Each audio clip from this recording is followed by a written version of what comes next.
ओम शांति। ओम शांति बाबा। आज हम अध्ययन करने जा रहे हैं परम पिता परमात्मा के अनमोल मधुर महावाक्यों को। और ये मुरली अमूल्य है, अनमोल है। ये हम तब अनुभव करते हैं जब बाबा के परम पिता परमात्मा के चैतन्य उपस्थिति में इसका अध्ययन करते हैं। और तब जब बाबा की मुरली की एक एक बात हमारी बुद्धि में ऐसे गूंजती है जैसे बाबा मेरे साथ खड़े हैं और मुझसे कान में कह रहे हैं। जब भी कोई परिस्थिति हो, कोई भी बात हो, हमारी बुद्धि में बाबा की ये बातें गूंजने लगती हैं।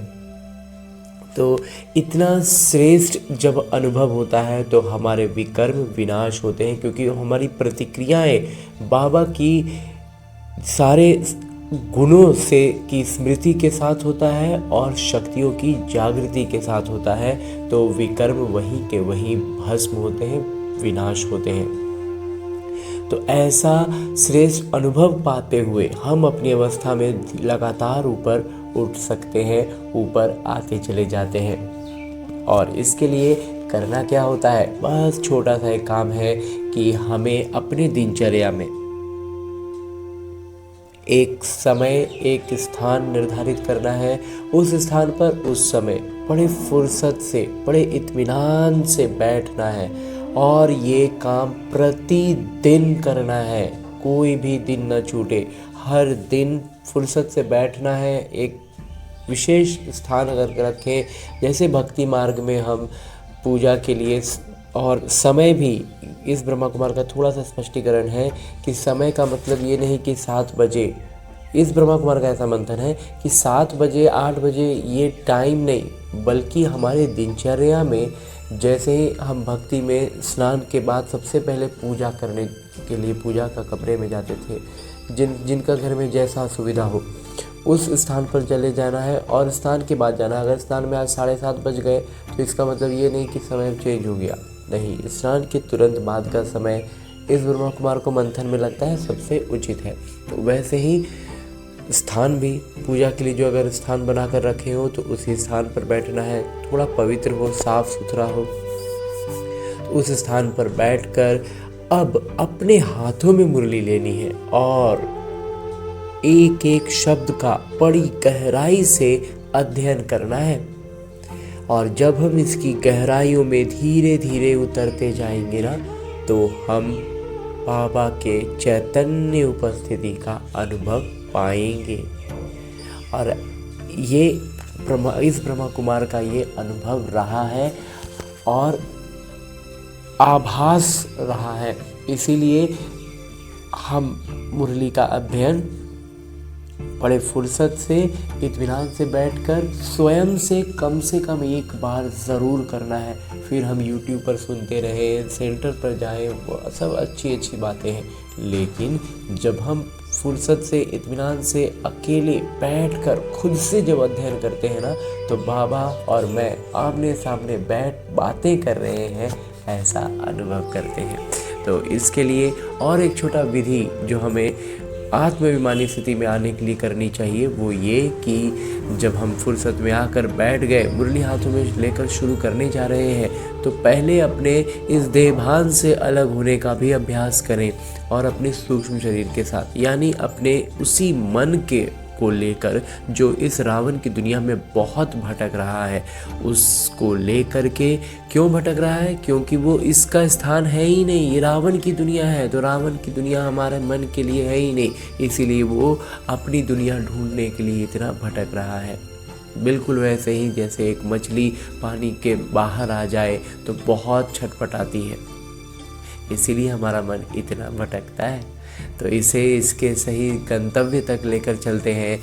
इस शुरुआत, चूँकि ये रास्ता भूल चुका है, तो इसे हम लेकर चलते हैं अपने साथ मधुबन की धरा पर, और उसमें भी खास पांडव भवन के उसी हिस्ट्री हॉल में जहाँ मेरे बाबा ने साकार तन का, यानी इस ब्रह्मा बाबा के तन का आधार लेकर ये मुरली चलाई थी।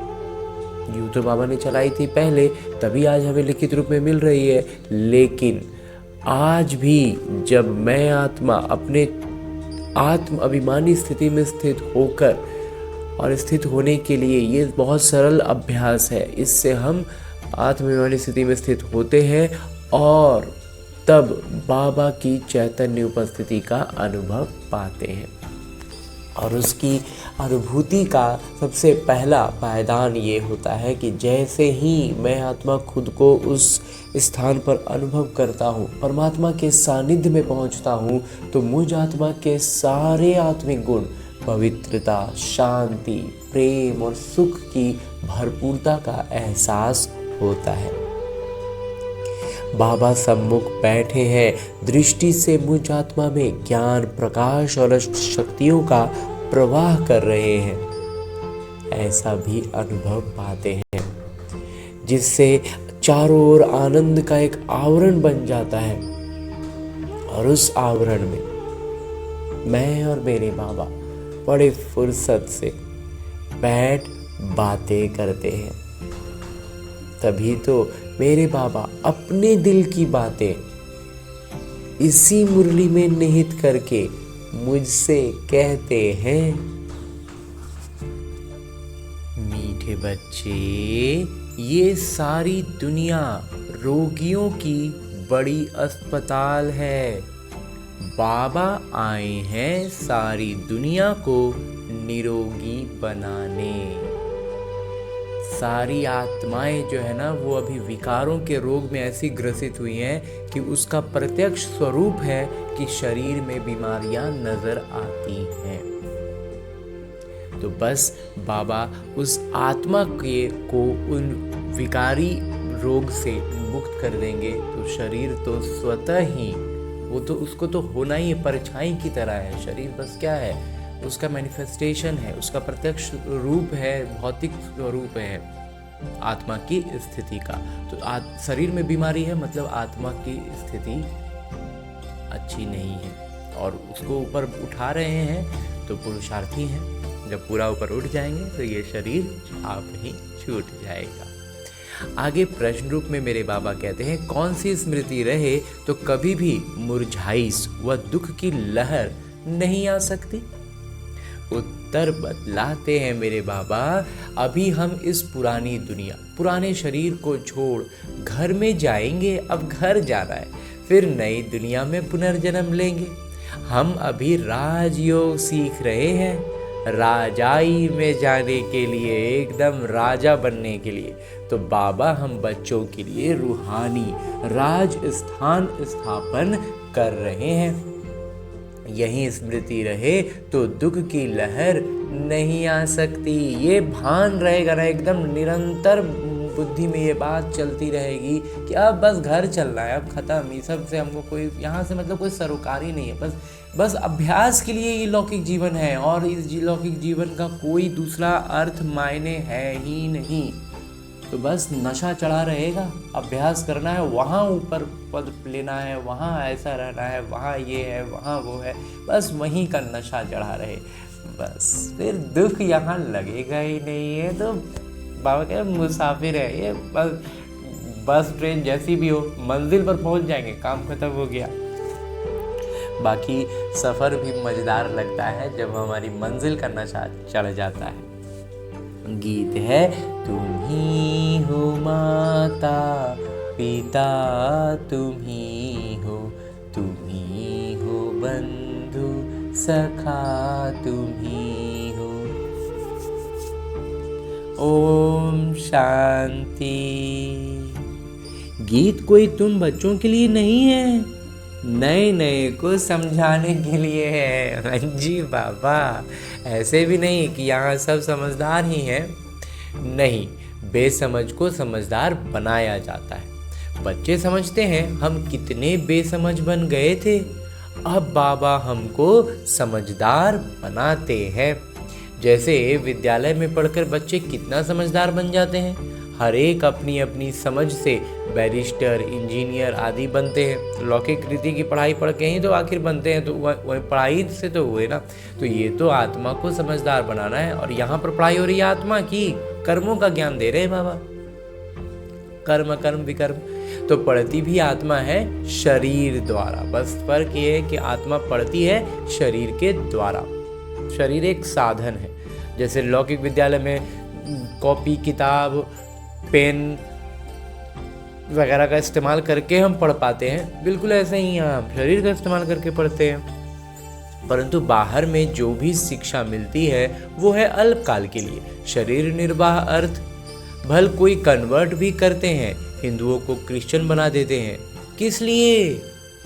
थोड़ा सुख पाने के लिए। बस मेरा धर्म में ज़्यादा आ गए लोग ना, बस उसके लिए, उससे अच्छा होगा, ये होगा वो होगा। पैसे नौकरी आदि सहज मिलने के लिए बदलते भी क्यों हैं? कि भाई बोलता है कि तुम इस धर्म में आओ तो तुमको नौकरी देंगे, तो थोड़ा पैसा मिल जाएगा, थोड़ा नौकरी मिल जाएगा, जीवन ठीक ठाक हो जाएगा, इसलिए धर्म बदल लो। तो इसलिए भी बदलते हैं। बाबा कहते हैं पैसे नौकरी आदि सहज मिलने के लिए, आजीविका के लिए धर्म बदल लेते हैं। अब तुम बच्चे जानते हो हमको पहले पहले तो आत्म अभिमानी बनना पड़े। सबसे पहले तो भान रहे कि मैं आत्मा हूँ, ये मुख्य बात है, क्योंकि ये है ही रोगी दुनिया। ये दुनिया ही पूरी रोगी है। ऐसा कोई मनुष्य नहीं जो रोगी नहीं बनता हो। कोई ना कोई रोग हर किसी को रहेगा ही, कुछ ना कुछ होता जरूर है। ये सारी दुनिया बड़े से बड़ा अस्पताल है जिसमें सब मनुष्य पतित रोगी हैं। आयु भी बहुत कम होती है, अचानक मृत्यु को पा लेते हैं, काल के चंबे में आ जाते हैं। ये भी तुम बच्चे जानते हो। तुम बच्चे सिर्फ भारत की ही नहीं, सारे विश्व की सेवा करते हो। गुप्त रीति।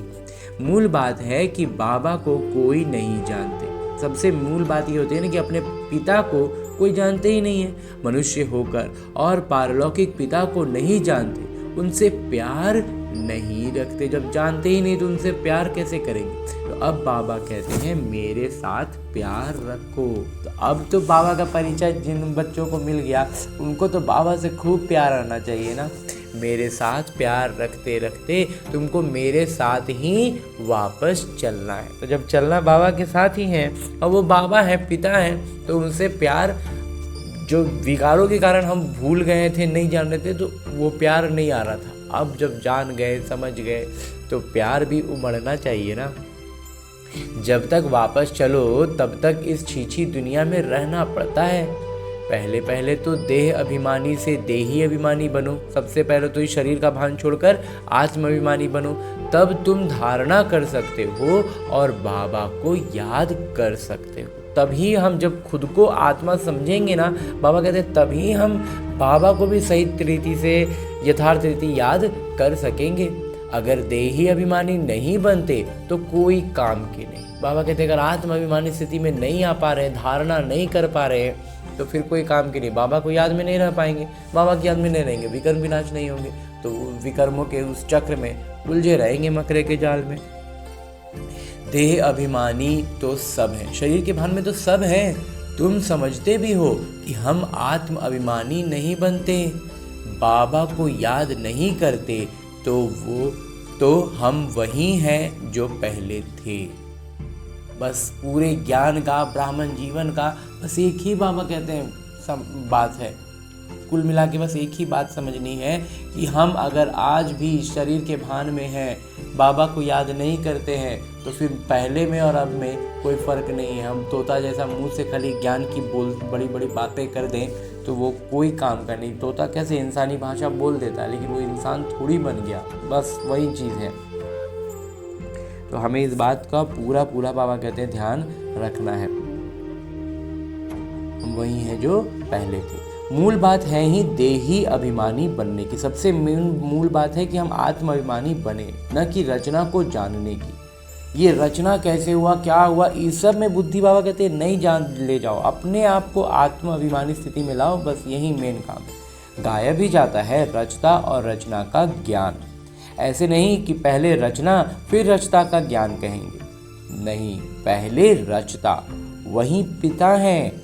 कहा भी जाता है हे गॉड फादर, हे परमपिता परमात्मा, वो आकर तुम बच्चों को आप समान बनाते हैं। बाबा तो सदैव आत्माभिमानी है ही। बाबा तो सदैव आत्माभिमानी है ही। वो तो कभी देह के भान में आएंगे ही नहीं, उनका शरीर है ही नहीं, इसलिए वो सर्वोच्च है। और वो कभी देह भान में नहीं आते हैं, इसलिए वो सर्वोच्च हैं। बाबा कहते हैं मैं तो आत्माभिमानी हूँ। जिसमें प्रवेश किया है उनको भी आत्माभिमानी बनाता हूँ। इनमें प्रवेश करता हूँ, इनको प्रवेश करते हैं बाबा, ताकि इनको कन्वर्ट कर सके, इनका परिवर्तन कर सके, क्योंकि ये भी देह अभिमानी थे, वो भी शरीर के ही भान में थे ना। इनको भी कहता हूँ अपने को आत्मा समझ मुझे यथार्थ रीति याद करो। ऐसे बहुत मनुष्य हैं जो समझते हैं आत्मा अलग है, जीव अलग है। बहुत से आत्माओं को ये सब भान में रहता है, बस भक्ति मार्ग में 50 चीज़ें पढ़ी हुई हैं, जानी हुई हैं, उसके हिसाब से सोचते हैं। आत्मा देह से निकल जाती है तो 2 चीज़ हुई ना। कहते हैं जब आत्मा शरीर से निकल गई तो फिर 2 चीज़ हुआ ना। बाबा समझाते हैं तुम आत्मा, इसीलिए बाबा समझाते हैं कि तुम आत्मा हो। आत्मा ही पुनर्जन्म लेती है, आत्मा ही शरीर लेकर किरदार निभाती है। बाबा बार बार समझाते हैं अपने को आत्मा समझो, इसमें बड़ी मेहनत चाहिए। बाबा कहते हैं ये जो बात है ना कि खुद को आत्मा समझना, भान में आ जाना कि मैं आत्मा हूँ, ये मेहनत का काम है, ये अभ्यास का काम है। जैसे छात्र पढ़ने के लिए एकांत में बगीचे आदि में जाकर पढ़ते हैं, पादरी लोग भी घूमने जाते हैं तो एकदम शांत रहते हैं। वो कोई आत्माभिमानी नहीं रहते, शांत रहने का कोशिश करते हैं, भौतिक शांति की तरफ बढ़ते हैं, लेकिन वो आत्मिक रूप से शांत थोड़ी हो पाते हैं, आत्माभिमानी स्थिति में थोड़ी आ पाते हैं। क्राइस्ट की याद में रहते हैं, घर में रहकर भी याद कर सकते हैं, परंतु खास एकांत में जाते हैं। क्राइस्ट को याद करने और कोई तरफ देखते भी नहीं और दूसरा कुछ देखेंगे भी नहीं, बस उसको याद कर रहे हैं जो अच्छे होते हैं। समझते हैं हम क्राइस्ट को याद करते करते उनके पास चले जाएंगे। क्राइस्ट हेवन में बैठे हैं, हम भी हेवन में चले जाएंगे। तो उनको ये भान रहता है कि वो क्राइस्ट जो है वो हेवन में बैठा है, हम भी वहीं पहुंचेंगे। ये भी समझते हैं क्राइस्ट हेवनली गॉड फादर के पास गया। अब वो भी जानते हैं कि वो हेवनली गॉड फादर जो है ना वो नहीं है, वो उनके पास बैठे हैं, तो हम भी वहाँ पहुँचेंगे, हम भी याद करते करते उनके पास जाएंगे। सब क्रिश्चियन उस एक के बच्चे ठहरे, उनमें कुछ ज्ञान ठीक है, बाबा कहते हैं, बल्कि उसमें ना कुछ हद तक ज्ञान ठीक है, लेकिन क्राइस्ट की आत्मा तो ऊपर गई ही नहीं। लेकिन सच्चाई क्या है कि क्राइस्ट की आत्मा जो है ना वो ऊपर गई ही नहीं है। क्राइस्ट नाम तो शरीर का है जिसको फांसी पर चढ़ाया, आत्मा तो फांसी पर नहीं चढ़ती है। बाबा कहते हैं आत्मा थोड़ी फांसी पर चढ़ता है, क्राइस्ट को चढ़ाया मतलब उस शरीर को चढ़ाया। अब क्राइस्ट की आत्मा गॉड फादर के पास गई, ये कहना भी गलत हो जाता है, क्योंकि एक बार जो आत्मा यहाँ आई है, किरदार निभाया, वो फिर यहीं रहेगी, वापस कोई कैसे जाएंगे। हर एक को स्थापना फिर पालना जरूर करनी होती है। मकान को पोताई आदि कराई जाती है, ये भी पालना है ना। वहाँ कहते हैं हर एक को स्थापना और पालना जरूर करनी है। तो मकान का भी जो रंगाई पुताई किया जाता है, साफ सफाई किया जाता है, वो भी क्या है, वो भी तो पालना ही हुआ ना। बच्चे बाबा का हमारे लिए जो कुछ भी हमारे ज़रूरतें हैं, जो मूल ज़रूरतें, वो सब तो बाबा हमें देते ही हैं, कराते ही हैं। अब बेहद के पिता को तुम याद करो, ये ज्ञान बेहद के पिता के सिवाय कोई दे न सके। अपना ही कल्याण करना है, मूल बात है अपना कल्याण करना है, और हमसे फिर अब स्वतः दूसरों का होगा। तो इसलिए ध्यान एकदम से आत्माभिमानी स्थिति में रहते हुए अपना कल्याण करने पर रखना है। रोगी से निरोगी बनना है। ये रोगियों की बड़ी हॉस्पिटल है, सारी विश्व रोगियों की हॉस्पिटल है। रोगी जरूर जल्दी मर जाएंगे, बाबा आकर इस सारे विश्व को निरोगी बनाते हैं। ऐसे नहीं कि यहाँ ही निरोगी बनेंगे, बाबा कहते हैं निरोगी होते ही हैं नई दुनिया में। यहाँ पे पूरा कोई संपूर्ण निरोगी हो जाए ऐसा नहीं होगा, पुरानी दुनिया में निरोगी हो ना सके, यहाँ पर पूरा निरोगी हो जाए ऐसा नहीं होगा। ये शरीर उस स्तर का है ही नहीं कि संपूर्ण निरोगी बन जाए, जो देवी देवताओं का जैसा शरीर है, तो वो तो वहाँ ही मिलेगा स्वर्ग में ही। तो ये लक्ष्मी नारायण निरोगी, एवर हेल्दी, सर्वदा स्वस्थ है। वहाँ आयु भी बड़ी होती है, रोगी विशेष होते हैं। रोगी का मतलब है विकारी, और निर्विकारी रोगी होते नहीं, होंगे ही नहीं। जो निर्विकारी हैं, आत्मा में ही कोई विकार नहीं है, तो शरीर कहाँ से विकारी होगा। और अभी आत्मा कितना भी शुद्ध हो जाए तो वो जन्म उसका इस शरीर में प्रवेश हुआ है विकार से, तो इसलिए वो विकार संपूर्ण नहीं हो सकता है। इसलिए भी बाबा कहते हैं कि संपूर्ण निरोगी यहाँ पर कोई हो नहीं सकता। वो है ही संपूर्ण निर्विकारी, वहाँ होगा सब कोई संपूर्ण निर्विकारी। बाबा खुद कहते हैं इस समय सारा विश्व और खास तौर पर भारत रोगी है। तुम बच्चे पहले पहले निरोगी दुनिया में आते हो, निरोगी बनते हो याद की यात्रा से। और ये जो निरोगी बनने की भी बात है ना, ये भी कैसे होंगे? याद से। और याद का मतलब क्या? बाबा की सारी गुणवत्ताएं और शक्तियों की स्मृति, जागृति। जब भी हमें कोई रोग, कोई बात शारीरिक स्तर पर महसूस हो, तो हमें उस वक्त वो क्या है, वो एक परिस्थिति है, हमें उस पर प्रतिक्रिया कैसे देनी है? पूरी तरह से सौम्य अवस्था में रहते हुए एकदम शक्ति स्वरूप बनकर।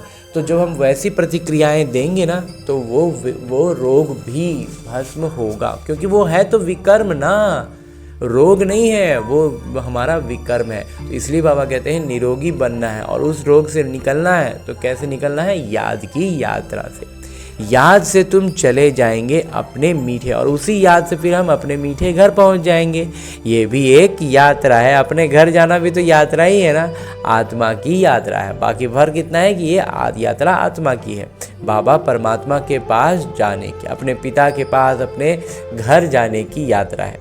ये है स्पिरिचुअल यात्रा, ये आध्यात्मिक यात्रा है। ये अक्षर कोई समझ नहीं सकेंगे, हर कोई थोड़ी समझेगा। तुम भी नंबरवार जानते हो, और हम बच्चों में भी सब नहीं नंबरवार है, परंतु भूल जाते, और उसमें भी बच्चे भूल जाते हैं। मूल बात है ये, समझाना भी बहुत सहज है। बाबा कहते हैं तो मूल बात यही, और इसको समझाना भी सहज है, परंतु समझाए वो जो खुद भी रूहानी यात्रा पर हो। बाबा कहते हैं जो खुद ही रूहानी यात्रा में होगा वही तो समझाएगा ना। खुद होगा नहीं तो दूसरों को बताएंगे तो तीर नहीं लगेगा। खुद अगर यात्रा पर नहीं है तो दूसरों को कितना भी बोलें तीर नहीं लगेगा। मतलब एक तरह से देखें तो कोई यात्रा, जैसे लौकिक तौर पर एक उदाहरण ब्रह्मा कुमार को याद आता है कि बस में हम चल रहे हैं तो हम किसी को हाथ देंगे, अगर उसने हमारा हाथ थाम लिया, हमने खुद को पहले कस के पकड़ा हुआ है बस से एक हाथ से, दूसरे हाथ से हमने किसी को बढ़ाया, जैसे फिल्मों वगैरह में हम देखें ना ट्रेन में हाथ देते हैं और वो उसका हाथ पकड़ लिया तो उसको खींच कर उसको भी इस सफ़र में, इस यात्रा पर अपने साथ ले लिया। और अगर खुद ही हम प्लेटफॉर्म पे ही खड़े हैं तो हम किसी का हाथ देंगे भी तो हम ना खुद यात्रा पर है ना वो यात्रा पे आएगा। लेकिन हम ट्रेन पर चढ़े हुए हैं और तब हम किसी को हाथ देंगे तो वो भी उस यात्रा में आएगा ना। तो बस ऐसी छोटी छोटी बातें हमें बुद्धि में चलाते रहनी है मंथन में। सच्चाई का जौहर चाहिए बाबा कहते हैं, और इसका यहाँ अलौकिक अर्थ क्या है? सच्चाई का जौहर, खुद में इतना सत्य अवस्था हो, सच्चाई हो कि बात तीर लगे। हम बाबा को इतना याद करते हैं जो बस। स्त्री पति को कितना याद करती है? ये है पतियों के पति, बापों के बाप, गुरुओं के गुरु। गुरु लोग भी उस पिता को ही याद करते हैं। क्राइस्ट भी बाबा को ही याद करते थे, परंतु उनको कोई जानते नहीं है। बाबा जब आए तब आकर अपनी पहचान देवें। भारतवासियों को ही बाबा का पता नहीं है तो औरों को कहाँ से मिल सकता है? जब भारतवासियों को ही बाबा का पता नहीं है तो और किसी को क्या पता होगा? विलायत से भी यहाँ आते हैं योग सीखने के लिए, समझते हैं प्राचीन योग भगवान ने सिखाया। ये है भावना। बाबा समझाते हैं सच्चा सच्चा योग तो मैं ही कल्प कल्प आकर सिखलाता हूँ, और वो भी एक ही बार। मुख्य बात है अपने को आत्मा समझ बाबा को याद करो, इसको ही रूहानी योग कहा जाता है। बाकी सबका है जिस्मानी योग, और जितना भी कोई योग कर रहे हैं ना वो शरीर के स्तर पर है, आत्मा के स्तर पर कोई और दूसरा योग है ही नहीं। ब्रह्म से योग रखते हैं, वो भी पिता तो नहीं है, ब्रह्म तो है वो पिता थोड़ी है, वो तो महतत्व है, रहने का स्थान है। तो जो रहने का स्थान है उससे योग लगाना, तो बाबा कहते हैं वो तो फिर वही तत्व का हो गया ना, तो आत्मा का तो हो नहीं पाया। तो सही एक पिता ही, सत्य जो है वो एक पिता है, एक बाबा को ही सत्य कहा जाता है। ये भी भारतवासियों को पता नहीं कि बाबा ही सत्य कैसे है। सत्य मानते हैं कि हाँ भगवान सत्य हैं, लेकिन सत्य वो कैसे हैं, किस रीति से उनकी सत्यता को हम स्वीकारें, वो चीज़ नहीं समझते। और जब सत्य बतलाया जाए एकदम सीधा सीधा तो स्वीकार नहीं कर पाते हैं। तो वहीं सचखंड की स्थापना करते हैं, सचखंड की स्थापना करते हैं, सत्य बतलाते हैं, तो इसलिए वो सच है ना। सचखंड और झूठखंड, तुम जब सचखंड में रहते हो तो वहाँ रावण राज्य ही नहीं होता, आधा कल्प बाद रावण राज्य यानी झूठखंड शुरू होता है। सचखंड पूरा सतयुग को कहेंगे, फिर झूठखंड पूरा कलयुग का अंत। अभी तुम संगम पर बैठे हो, न इधर हो न उधर हो, तुम ट्रैवल यानी यात्रा कर रहे हो। आत्मा यात्रा कर रही है, शरीर नहीं, शरीर थोड़ी यात्रा कर रहा है, शरीर तो हमारा जहाँ है वही है, आत्मा यात्रा पे है। बाबा आकर के यात्रा करना सिखलाते हैं, तो बाबा हमें सिखलाते हैं यात्रा करना, यहाँ से वहाँ जाना है तुमको ये सिखलाते हैं। वो लोग फिर स्टार्स मून आदि तरफ जाने की ट्रैवल करते हैं। बाबा कहते हैं वो क्या है, चांद सितारों पर जाने का यात्रा का तरीका सीख रहे हैं, समझ रहे हैं। अभी तुम जानते हो उनमें कोई फ़ायदा नहीं, इन चीज़ों से ही सारा विनाश होना है, बल्कि इन ये जो बेफजूल की चीज़ें कर रहे हैं ना, इसी से विनाश होना है। बाकी जो भी इतनी मेहनत करते हैं सब व्यर्थ, और बाकी उसके पीछे जो इतना मेहनत कर रहे हैं ना, बाबा कहते हैं सब व्यर्थ जा रहा है। तुम जानते हो ये सब चीज़ें जो साइंस से बनती हैं वो भविष्य में तुम्हारे ही काम आएंगी। हाँ ये है कि वो जो टेक्नोलॉजी जितना डेवलप करने का वो कर रहे हैं ना, ये सतयुग में हमारे ही काम आना है। ये ड्रामा बना हुआ है, बेहद के पिता आकर पढ़ाते हैं तो कितना लिहाज रखना चाहिए बाबा का। भगवान आकर के हमें इतना निजी तौर पर बैठ कर पढ़ा रहे हैं, शिक्षक का वैसे भी बहुत लिहाज रखते हैं। लौकिक रीति में भी होता है ना, शिक्षक का मान थोड़ा विशेष होता है, तो शिक्षक फरमान करते हैं अच्छी रीति पढ़कर पास हो जाओ, अगर फरमान को नहीं मानेंगे तो नापास हो जाएंगे, अनुत्तीर्ण हो जाएंगे अपने इस इम्तिहान में। बाबा भी कहते हैं तुमको पढ़ाते हैं विश्व का मालिक बनाने, ये लक्ष्मी नारायण मालिक हैं।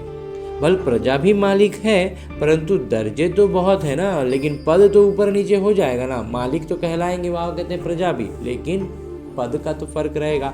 और पद और वैभव दुख नहीं होगा, लेकिन सुख में बाबा ने कहा है कि सुख जो है ना वो जितना ज़्यादा ऊंचा पद होगा उतना ज़्यादा वैभव और सुख होगा। तो भारतवासी भी सब कहते हैं ना हम मालिक हैं। गरीब भी भारत का मालिक अपने को समझेगा, परंतु राजा और उनमें फ़र्क कितना है समझने को तो वो समझेगा, और कहीं ना कहीं वो रहेगा है भी, लेकिन फ़र्क तो रहेगा ना। प्रजा में वहाँ का जो दास दासी होगा और वहाँ के जो राजा होंगे, दोनों में फ़र्क तो रहेगा ही। बाबा कहते हैं मर्तबे का फ़र्क हो जाता है। ज्ञान में भी होशियार चाहिए, और उस सब के लिए अभी हमें क्या करना है, ज्ञान में होशियारी रखनी है। पवित्रता भी जरूरी है, तो हेल्थ वेल्थ भी चाहिए। स्वर्ग में सब है ना, तो स्वर्ग में जो सारी चीज़ें हैं ना वो सब अभी हमें यहाँ अभ्यास करनी है। वहाँ पे ज्ञान बहुत है तो ज्ञान होना चाहिए, पवित्रता है तो पवित्रता भी होनी चाहिए, स्वास्थ्य समृद्धि है तो वो भी है, स्वर्ग में सब है ना। बाबा परम उद्देश्य समझाते हैं। वास्तव में बाबा ये परम उद्देश्य समझाने के लिए हमें बतला रहे हैं। दुनिया में और कोई की बुद्धि में ये एम ऑब्जेक्ट होगी ही नहीं। किसी का बुद्धि में ये परम उद्देश्य थोड़ी हो सकता है, वो सोच ही नहीं सकते ना हम। तुम फट से कहेंगे हम ये बनते हैं, सारे विश्व में हमारी राजधानी होगी। ये तो अभी पंचायती राज है। पहले थे डबल सिर ताज, दोहरे ताजधारी, फिर एक ताज, अभी तो 9 ताज। अभी ताजधारी कोई है क्योंकि पंचायती राज है ना, प्रजा ही प्रजा पर राज्य कर रही है। तो बाबा ने मुरली में कहा था ये भी चित्र हो। दोहरा सिरताज राजाओं के आगे सिंगल ताज वाले, दोहरे ताज वालों के सामने सिंगल ताज वाले माथा झुकाते हैं। जो आज हम लौकिक रीति में जो कुछ राजाओं का नाम जानते हैं वो भी भगवान को पूजते थे ना, देवी देवताओं को। तो वो देवी देवता कौन हुए? वही दोहरे सिरताज हुए ना, दोहरे ताज वाले राजा।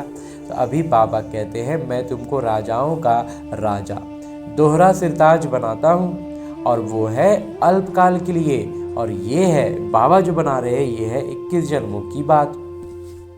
पहली मुख्य बात है पावन बनने की। बुढ़ापे भी है कि आकर पतित से पावन बनाइए। ऐसे नहीं कहते कि राजा बनाइए, राजा बनाने के लिए नहीं कहते, पतित से पावन बनाने कहते हैं, दुख से निकालने के लिए कहते हैं। तो अभी तुम बच्चों का है बेहद का सन्यास। इस दुनिया से ही चले जाएंगे अपने घर। इस दुनिया से कहाँ जाना है? अब अपने घर, फिर हेवन में आएंगे, और घर जाने के बाद फिर आएंगे स्वर्ग में। अंदर में खुशी रहनी चाहिए। जब समझते हैं हम घर जाएंगे फिर राजाई में आएंगे, फिर मुरझाई दुख आदि ये सब क्यों होना चाहिए? अरे जब इतना कंसेप्ट क्लियर हो गया कि बस यहाँ पर हम अभ्यास कर रहे हैं, अभ्यास जैसे ही हमारा होगा, हम जितना निकट पहुँचेंगे अपने कर्मातीत अवस्था तक, वह हमारा ये शरीर छूटा और हम चले अपने घर। तो घर जलने का नशा एक चढ़ा रहेगा कि अब तो हमको घर जाना। अब यहाँ जैसे भी करके बस किरदार को निभाना, किरदार को एकदम ऊपर ऊपर अब निभाना है। कहने का अर्थ है कि किरदार के में जो लौकिक रीति में होता है ना, जो अपने कैरेक्टर में जितना डीप घुस जाता है वो उतना अच्छा एक्टर होता है। यहाँ ज्ञान में ठीक उसकी विपरीत है। जो अपने किरदार से जितना बाहर आ जाएगा उतना अच्छा बाबा की दिल में उसको स्थान मिलेगा। तो बस हमें निरंतर अभ्यास यही करना है कि हम नशा रहे कि हमें घर जाना है, और ये कैरेक्टर जो मैं जी रहा हूँ ये बस अब छोड़ना है, निकलना है यहाँ से। तो हम कहते हैं तो इसलिए दुख का, और तो फिर इस चरित्र में कहीं पर दुख, जो ये मैं चरित्र निभा रहा हूँ, कैरेक्टर प्ले कर रहा हूँ, उसमें कोई दुख की बात है, कुछ भी है, हमको उससे क्या मतलब? हमको तो बस अब घर जाना है, बस मेरा ख़त्म हो, अभ्यास जितना बेहतर कर ले और बस निकले यहाँ से। तो इसलिए बाबा कहते हैं दुख की लहर क्यों होनी चाहिए? नहीं होनी चाहिए। हम आत्मा घर जाएंगी, फिर पुनर्जन्म नई दुनिया में लेंगी।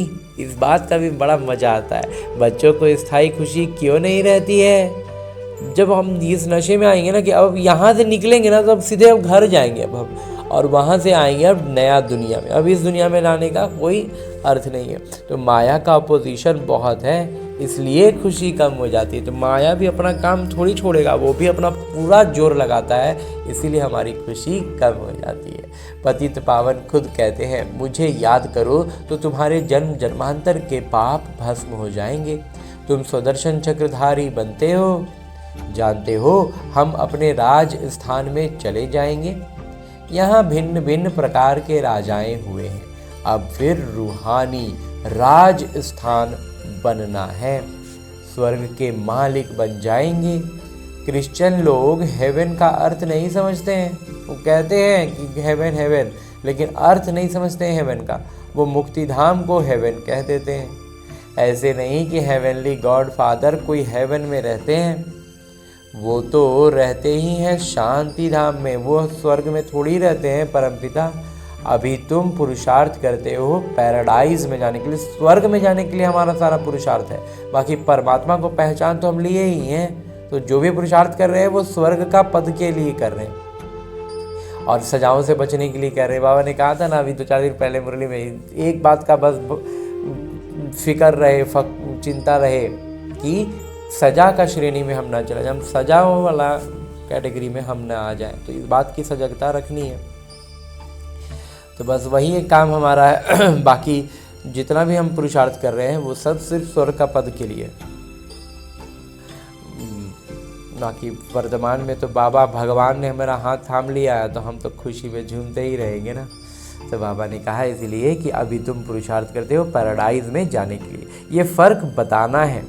गॉड फादर है मुक्ति धाम में रहने वाले, परम पिता जो है ना वो मुक्ति धाम में रहते हैं, परम धाम में, लेकिन हम आते हैं वापस स्वर्ग में। तो हेवन नई दुनिया को कहा जाता है, तो वहाँ पर वो नहीं होते हैं, फादर ही आकर पैराडाइज स्थापन करेंगे। तो परमात्मा ही जो है वहीं आकर के इसकी स्थापना करते हैं ना।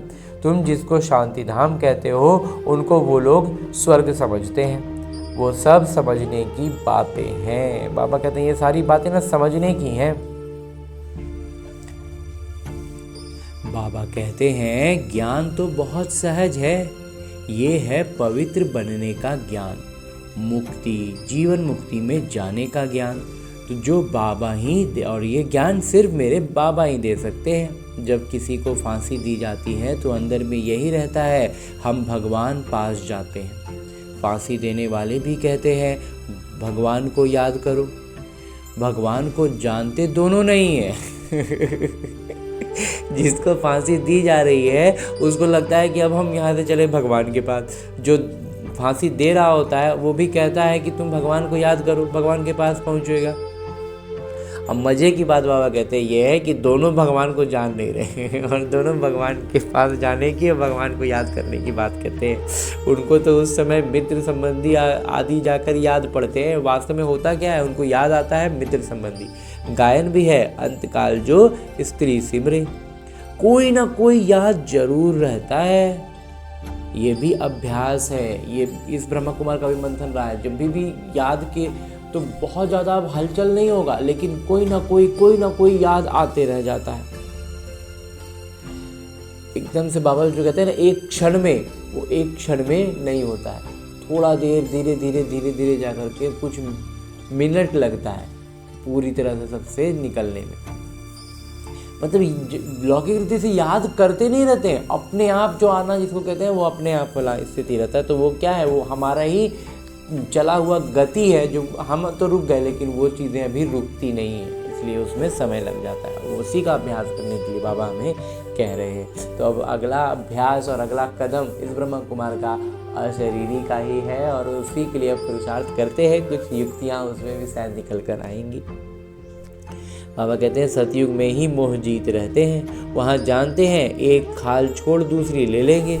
वहाँ पर एकदम ये बात एकदम स्पष्ट होता है कि बस ये शरीर छोड़ रहे हैं दूसरा शरीर लेंगे। वहाँ याद करने की दरकार नहीं। इसलिए कहते हैं दुख में सिमरन सब करें, सुख में करे ना कोई। जब सुख में होते हैं ना तो कोई नहीं याद करते। यहाँ दुख है इसलिए याद करते हैं भगवान से कुछ मिले। जब इतना दुख में है ना, दर्द में है ना, तब भगवान की तरफ देखते हैं और भगवान से कुछ आशा रखते हैं कि हमको इस दुख से निकालिए, हमको कुछ राहत दीजिए।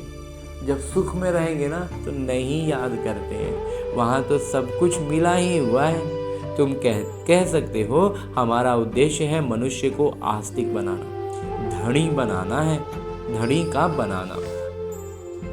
अभी सब निधन के हैं, हम धन का बनते हैं। सुख शांति संपत्ति का वर्षा देने वाले पिता ही हैं। इन लक्ष्मी नारायण की कितनी बड़ी आयु थी ये भी जानते हैं। भारतवासियों की पहले आयु बहुत बड़ी रहती थी, अब छोटी है। क्यों छोटी हुई है ये भी कोई नहीं जानते हैं। ये भी कोई समझते थोड़ी कि आयु छोटा क्यों हुआ। आत्मा की स्थिति इतनी विकारी हो गई ना कि वो शरीर में वो चीज़ जब प्रत्यक्ष होता है तो शरीर उसको लंबा चलने लायक स्थिति में नहीं होता है। तो तुम्हारे लिए तो बहुत सहज हो गया है समझना और समझाना। सो भी नंबरवार है, लेकिन उसमें भी नंबरवार समझ रहे हैं हम बच्चों में भी, ब्राह्मण बच्चों में भी। समझ ही हर एक की अपनी अपनी। बाबा कहते हैं हर बच्चा का समझना अपना अलग अलग स्तर पर है। जो जैसी धारणा करते हैं ऐसे समझ जाते हैं। जिसकी धारणा जैसी होगी ना उसकी बुद्धि की स्पष्टता ही वैसी होगी और वो समझेंगे भी और समझाएंगे भी उसी अनुसार। अच्छा, मीठे मीठे सिकिलते बच्चों प्रति माता पिता बाबा का याद प्यार और आशीर्वाद। रूहानी बाबा की रूहानी बच्चों को नमस्ते। हम रूहानी बच्चों की ओर से रूहानी माता पिता को याद प्यार और प्रणाम। धन्यवाद बाबा, धन्यवाद। मुरली के लिए भी धन्यवाद और इस अनूठे अलौकिक ब्राह्मण जीवन के लिए भी बहुत बहुत बहुत धन्यवाद बाबा, बहुत धन्यवाद। आगे आज की मुरली से लिए गए वो प्रमुख बिंदु हैं जिन्हें हमें अपने ब्राह्मण जीवन में धारण करने हैं और ब्राह्मण सो फरिश्ता, फरिश्ता सो देवता बनना है। और उसके लिए जो सबसे पहली बिंदु है वो है, जैसे बाबा सदैव आत्माभिमानी हैं, ऐसे आत्म अभिमानी रहने का पूरा पूरा पुरुषार्थ करना है। एक पिता को दिल से प्यार करते करते बाबा के साथ घर चलना है। एकदम बाबा को ना एकदम पकोट के पकड़ लेना है, एकदम गोद में बैठ के एकदम मजे में चलना है अपने घर। ये लौकिक रुचि की चीज़ें ना एकदम मतलब बस अभ्यास के अलावा तो इसको और किसी नज़र से देखना ही नहीं है। अभ्यास के लिए ही है ये। और अभ्यास क्यों? ताकि फिर जब हम वहाँ स्वर्ग में जाएं तो वहाँ हमारा पद ऊपर हो। बाकी तो बाबा का हाथ थाम लिए, बाबा पर निश्चय हो गया कि भगवान आए हुए मेरे साथ खड़े हैं, तो फिर स्वर्ग में जाना और बाबा का जो अनुभूति है वो तो अभी प्रत्यक्ष में ही, अभी वर्तमान में ही हमें एकदम सातवें आसमान पर लेके जा रहा है। और दूसरा बिंदु है कि बेहद के पिता का पूरा पूरा लिहाज रखना है, अर्थात बाबा के फरमान पर चलना है। बाबा का पहला फरमान है, बच्चे अच्छी रीति पढ़कर पास हो जाओ। इस फरमान को पालन करना है। बाबा कहते हैं अच्छा से पढ़ाई करो, पास करो।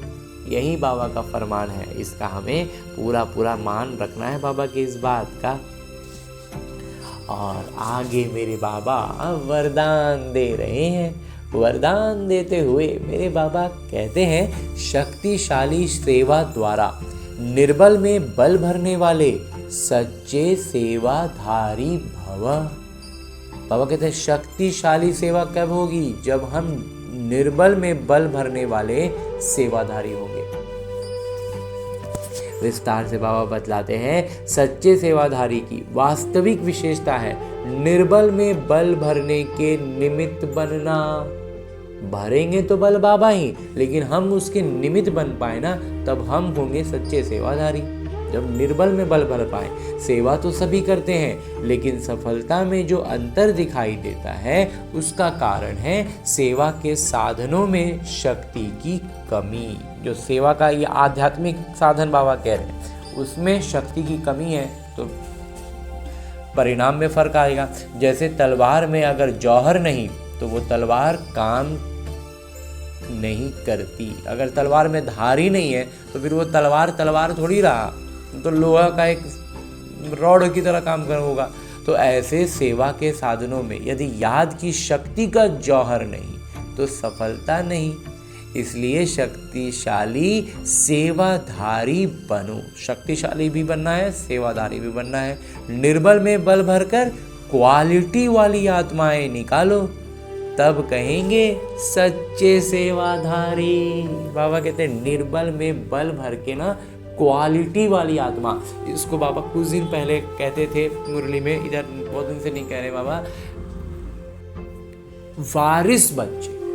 वारिस बच्चे तैयार करो। प्रजा भीड़ वाले तो जो हैं वो या तो त्रेता में आने वाले या सतयुग में दास दासी बनने वाले तो फिर भी हैं, बड़े आसानी से बन जाते हैं। वारिस बच्चे जो मतलब राजा, जो महाराजा होंगे, विष्णु के बच्चे होंगे, वो चीज़ लक्ष्मी नारायण के जो बच्चे बनेंगे, जो निजी उनके संतान होंगी, वो बनना, तो उनमें भी उतनी ही क्वालिटी चाहिए ना। तो इस बात का हमें समझना है, खुद को उस लायक बनाना है और दूसरों को आप समान फिर बनाना है। बाबा कहते हैं तब हम जब क्वालिटी वाली आत्माएं निकालेंगे ना, तब हम होंगे सच्चे सेवाधारी। ये बाकी जो लौकिक रीति से बहुत सी चीज़ें होती रहती है ना बाबा, उसको नामधारी सेवा बाबा ने नाम दिया है। बड़ा अच्छा लगा बाबा को। बहुत बार हम देखते हैं ये वो 50 चीज़ें हो रही है, बस नाम हो रहा है और स्थिति कुछ भी अच्छी नहीं, तो वो फिर सेवा का कोई अर्थ ही नहीं निकला ना। और अंत में स्लोगन है, मुरली का उपदेश है, हर परिस्थिति को उड़ती कला का साधन समझकर सदा उड़ते रहो। बाबा कहते हैं हर परिस्थिति को अब किस नज़र से देखना है, ये मुझे उड़ाने आया है, मतलब मैं अभ्यास कर रहा हूँ। अभ्यास करने से मतलब क्या, हम उस परिस्थिति से ऊपर उठ गए, मतलब हम उड़ गए। तो हर परिस्थिति को बाबा कहते हैं उड़ती कला का साधन समझकर, वो हमको उड़ाने ही के लिए आया। मेरा अभ्यास जितना हम अभ्यास होता जाएगा हम उतना लगातार उड़ते रहेंगे, तो अब वही उसी के लिए आया ही है वो परिस्थिति। तो बस साधन समझकर उड़ते रहो, एकदम हवा में उड़ना है। हाँ जी बाबा। और अभी तक हमने परम पिता परमात्मा के इस साकार मुरली का अध्ययन उनके चैतन्य उपस्थिति में करने का प्रयास किया और अनुभव भी किया ना। तो बस अब मेरे बाबा इसी चैतन्य अवस्था में रहकर अव्यक्त स्थिति में रहते हुए एक इशारा देते हैं कि अशरीरी व विदेही स्थिति का अभ्यास बढ़ाओ। अब हमें इस बात की सजगता और अभ्यास बढ़ानी है कि अब हम बार बार अशरीरी अवस्था में आएं। और ऐसा करने के लिए बाबा हर दिन हमें अलग अलग इशारे दे करके इसकी स्पष्टता को बढ़ाते हैं, इसकी युक्तियां बतलाते हैं। आज जो इशारा दे रहे हैं बाबा इस संदर्भ में वो है कि वैसे अशरीरी होना सहज है, लेकिन जिस समय कोई बात सामने हो, कोई सेवा के झंझट सामने हो, कोई हलचल में लाने वाली परिस्थितियां हो, ऐसे समय में सोचा और अशरीरी हो जाएं। इसके लिए बहुत समय का अभ्यास चाहिए। कुछ परिस्थिति ना, जिसको विषम परिस्थिति कहें, कुछ डगमग कुछ है, कुछ ऊपर नीचे हो रही है बात, और उस समय बाबा कहते हैं उस क्षण पर अपने आप को अशरीरी बनाने का प्रयास करो। क्योंकि जब अंतिम सीन होगा ना, उस वक्त भी क्या होगा, कोई ना कोई तो विकट परिस्थितियां ही होंगी ना। और उस परिस्थिति में जब हम बाबा की याद में अशरीरी हो जाएंगे तो हो सकता है पीछे से शरीर छूट जाए, तो हमें पता भी नहीं चलेगा।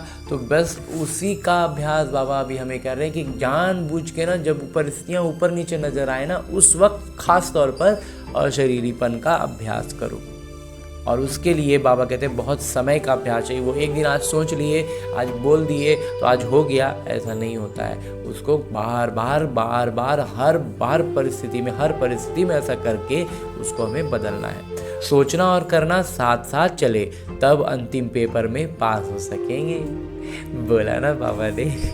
इस ब्रह्मा कुमार को मंथन में आ गई थी बात कि बाबा कहते हैं सोचना और करना दोनों साथ साथ चले। सोचे कि अशरीरी होना है और एकदम हम हो गए अशरीरी। जब इस अवस्था में हम होंगे ना, तभी हम अंतिम पेपर में जो अंतिम होगा, अंतिम क्षण होगा, उसमें हम पास हो सकेंगे, पास विद ऑनर हो सकेंगे। हाँ जी बाबा। और अब हमने परमपिता परमात्मा का इतना श्रेष्ठ ज्ञान मुरली को उनकी चैतन्य उपस्थिति में अध्ययन किया, उनसे वरदान प्राप्त किया। इशारे अव्यक्त रूप में स्थित होकर बाबा ने जो इशारा दिया उसे भी जान लिया। अब हमें करना क्या है, हमें अपने इस लक्ष्य को याद रखना है कि हमें लक्ष्मी नारायण बनना है, विश्व महाराजा बनना है। तो करना क्या है, इन सारी ज्ञान की बातों को वास्तविक जीवन में अपनाना है। और ये वास्तविक जीवन भी कहना एक तरह से गलत होगा, क्योंकि ये जो मेरा लौकिक जीवन है ये बस और बस मेरे अभ्यास के लिए है। उसका एक अभ्यास पुस्तिका है जिसमें आने वाली हर परिस्थिति मेरे लिए एक प्रश्न है, और उस प्रश्न का मैं कितना आत्माभिमानी स्थिति में रहकर उत्तर देता हूँ, उस पर अपनी प्रतिक्रिया देता हूँ, वही निर्धारित कर रहा है कि मैं अपने लक्ष्य के कितने करीब पहुंच रहा हूं। तो इसके लिए अभी फ़िलहाल हमें लौटना है अपने इस स्थूल शरीर में, अपने इस किरदार। जहाँ मुझे न केवल अपने सारे आत्मिक गुणों की स्मृति रखनी है बल्कि अष्ट शक्तियों की जागृति रखनी है। और उन अष्ट शक्तियों को इस ब्रह्मा कुमार ने अपने मंथन से इस क्रम में सजाया है कि सबसे पहले हमारे भीतर ज्ञान के बाद जो शक्ति जागृत होती है वो होती है सहन शक्ति। जब हम ज्ञान की महीन बातों को नहीं समझ पाते हैं, कुछ स्पष्ट नहीं हो पाता है, या जहाँ पर भी जिस भी परिस्थिति में हम स्पष्टता में थोड़ा भी उलझते हैं, तो अगर लेकिन निश्चय पूरा होता है तो हम सहन शक्ति की जागृति के साथ हर परिस्थिति को पार कर पाते हैं। उसके बाद जो जागृत होती है वो होती है परखने की शक्ति और उसी के साथ साथ निर्णय करने की शक्ति। अब निर्णय क्या करना है? निर्णय करने के लिए हमारे पास 5 शक्तियां हैं कि हमें इन 5 में से कौन सी शक्ति का इस्तेमाल करना है। तो इसमें सबसे पहला इस ब्रह्मा कुमार को लगता है कि है समेटने की शक्ति। समेटने की शक्ति का अर्थ है, इस ब्रह्मा कुमार का मंथन रहा है कि सबसे पहले जो आती है वो है समेटने की शक्ति। समेटना क्या है? अपने उन पुराने संस्कारों को जो रावण के प्रभाव में बने हैं। दूसरा है समाने की शक्ति। वही सारी संस्कार जो अन्य आत्माओं में, संबंध संपर्क की आत्माओं में रावण के प्रभाव में पनपे हैं, विकसित हुए हैं और वो उनसे घिरे हुए हैं, तो उनको उस नज़र से हम देख पाएँ, इसके लिए हमें शक्ति जो चाहिए वो है समाने की शक्ति। तो उनके रावण के प्रभाव में बने संस्कारों को समाने की शक्ति। उसके बाद जो आती है वो है संकीर्णता की शक्ति। संकीर्णता की शक्ति का अभिप्राय इस ब्रह्मा कुमार के मंथन के अनुसार है कि जहाँ पर हमारा हस्तक्षेप का या फिर हमारे इन्वॉल्व होने का, हमारे उससे जुड़ने का कोई अर्थ नहीं है, हमारे लिए वो व्यर्थ है, तो वैसे में अपने आप को उसमें जोड़कर हम खामोखा में कहीं उलझ ना रहे हो, इसके लिए भी, इसका स्पष्टीकरण के लिए भी हमें शक्ति चाहिए कि जहाँ ज़रूरत, मतलब संकीर्णता के साथ, मतलब जिसको कहते हैं कि आराम से हम निकल सकते हैं और हम झूठ मूठ में फंस रहे हैं, वो काम ना करके, तो इसके लिए भी शक्ति चाहिए। तो वही है संकीर्णता की शक्ति। उसके बाद जो है वो है सामना करने की शक्ति। तो ये भी हमें परखना होगा ना कि हम यहाँ से एकदम, मतलब बिना किसी जुड़ाव के एकदम सीधे निकल सकते हैं या फिर हम निकल नहीं सकते, तो हमें उसका सामना करना ही है। तो हम उस परिस्थिति का, उन बातों का अच्छे से सामना कर पाएँ, उसके लिए भी हमें जो शक्ति चाहिए वही है सामना करने की शक्ति। और उसके बाद जो एक शक्ति है उसका नाम है सहयोग की शक्ति। सहयोग की शक्ति का अर्थ है कि जब हम अपने सारे गुणों और शक्तियों से खुद को भरपूर अनुभव करते हैं, सारी शक्तियों की जागृति के साथ होते हैं, तब हम अन्य आत्माओं को सहयोग दे सकते हैं। यूँ तो हम यहाँ गलती ये करते हैं कि आज हमने पहला ज्ञान समझा और हम दूसरों को बताते हैं, तो ये बहुत खुशी और उमंग उत्साह के लिए ठीक है, लेकिन दूसरों को बताने में अगर हम पीछे हो रहे हैं, हम फिसल रहे हैं, वो हमें खींच ले रहे हैं, तो इसका मतलब है कि हम सहयोग की शक्ति से भी निपुण नहीं हुए हैं। तो जब तक हम खुद का पाँव अच्छे से न जमा लें, हम बाढ़ में किसी बह रहे, या व्यक्ति को लौकिक तौर पर अगर उदाहरण के रूप में देखें तो किसी को बहता हुआ क्यों हम रोकें और खुद ही हमारे पाँव जमे नहीं हैं, हमने खुद को रस्सी से कोई चीज़ से बांधा नहीं है, तो फिर हम दूसरों को मदद नहीं कर सकते हैं, हम खुद ही बहने लग जाएंगे। तो इसलिए हमें इस बात का स्मृति रखनी है, इस शक्ति को भी समझना है। तो इस तरह की अष्ट शक्तियों की जागृति के साथ सारे सातों आत्मिक गुणों को स्मृति में रखते हुए सारी प्रतिक्रियाएं हमारी इसी अनुसार हो, ऐसा अभ्यास करने के लिए लौटते हैं अपने इस किरदार में, अपने इस स्थूल शरीर में। अच्छा, ओम शांति।